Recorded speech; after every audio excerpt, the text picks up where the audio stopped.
في كتب عادية تقراها تقفلها وتنسى، بس في كتاب أول ما تفتحه تحس إنك دخلت عالم تاني.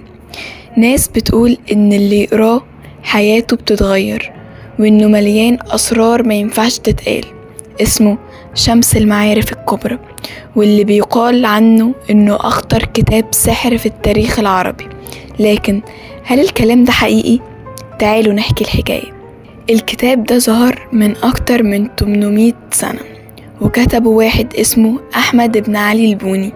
راجل كان عالم، لكن كمان كان بيدرس حاجات غريبة عن الطلاسم والأرقام واستحضار الكيانات المجهولة.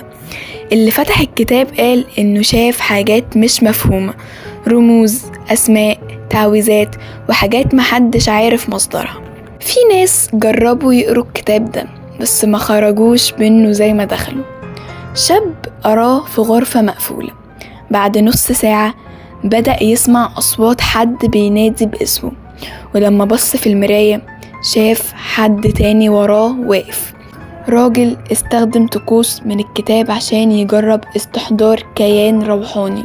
بعدها بأيام سمعوا إنه اختفى بدون أي أثر.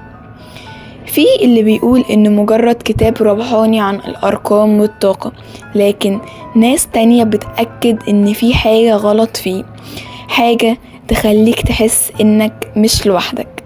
سواء كنت مؤمن أو مش مؤمن، السؤال بيطرح نفسه: هل عندك الجرأة إنك تقراه؟ لو عجبك الفيديو ما تنساش تعمل لايك وتشترك في القناة، بس خلي بالك لو سمعت أي صوت غريب بعد الحلقة ما تقلقش، أكيد مجرد صدفة أو يمكن حاجة تانية.